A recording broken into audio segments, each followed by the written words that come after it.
Hi, everyone. Today I'll be presenting my applied practice experience with the Blue Shirt Justice League, where I worked on independent environmental testing and health communication strategies for residents impacted by the East Palestine, Ohio train derailment. In February 2023, the East Palestine train derailment released a mixture of hazardous chemicals into the environment. Most notably, these were vinyl chloride, combustions of soot, and a wide range of volatile organic compounds or VOCs.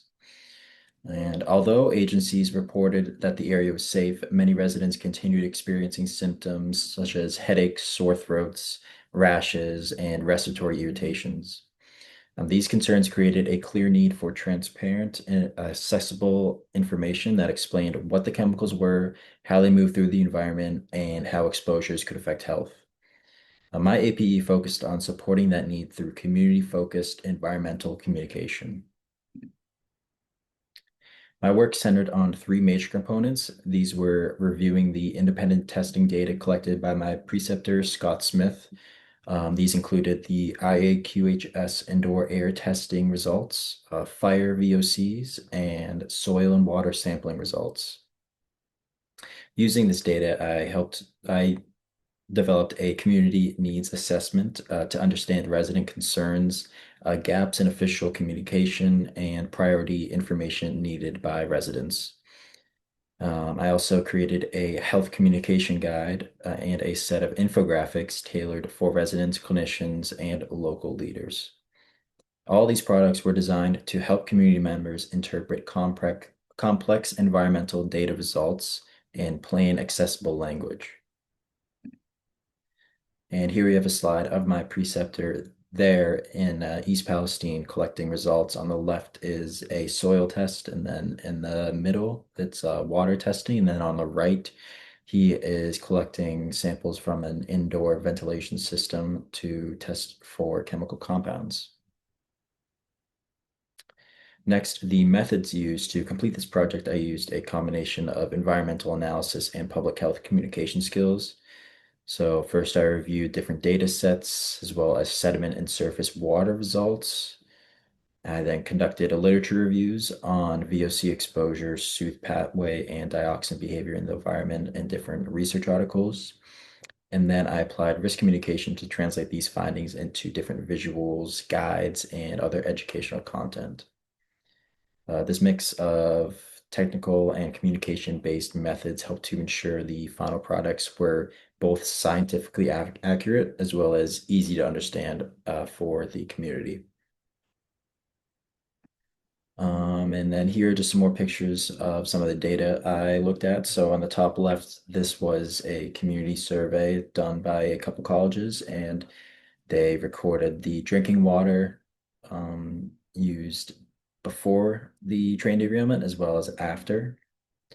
And then on the bottom is some soil sediment contamination results. And then on the right is the fire indicators for different volatile organic compounds.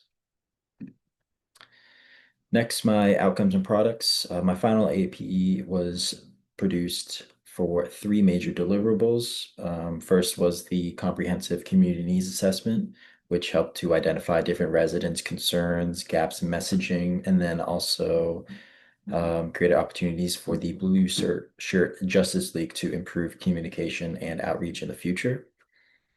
A health communication guide, which helped to explain environmental exposure pathways, how chemicals behave in soil, air, and water, common symptoms residents may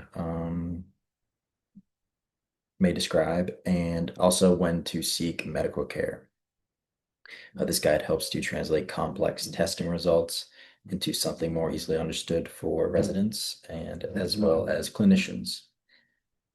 I then used the information from these two first products to create 10 infographics.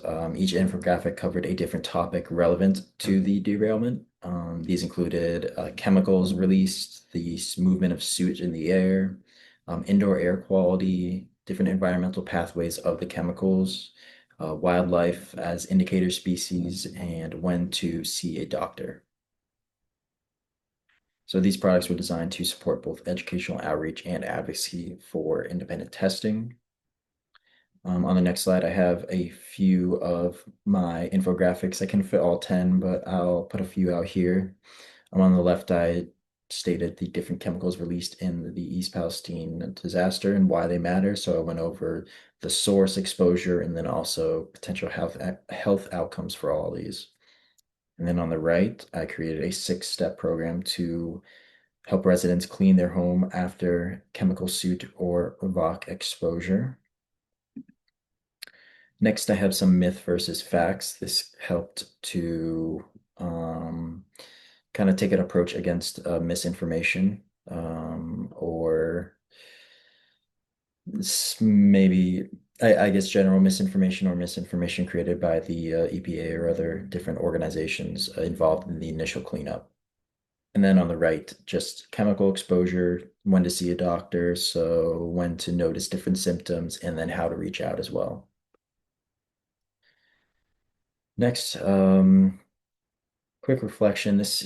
My time at the Blue Shirt Justice League helped strengthen my understanding of environmental health, community engagement, and then the importance of clear communication, especially after a severe environmental disaster. Hopefully, these products will be used for general community education, social media outreach, clinician awareness, and independent testing interpretation.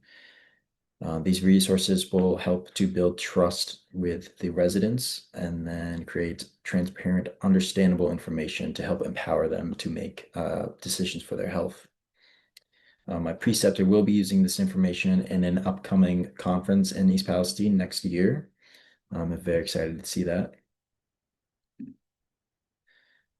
In summary, my AP helped to improve awareness of environmental risks in East Palestine and provide residents with tools to interpret results, recognize symptoms, and seek healthcare when needed. The project kind of reinforced this critical role that public health professionals have in a disaster, especially in communication when communities feel overlooked or underserved by official agencies. So through independent testing and clear communication, I hope we can continue to help communities better understand their environment as well as help to advocate for themselves. Just quickly, some additional information if you wish to learn more, visit goblueshirtjustice.org. You could also follow my preceptor on Facebook or check out these YouTube videos of Scott on different news networks. Thank you. Have a great day.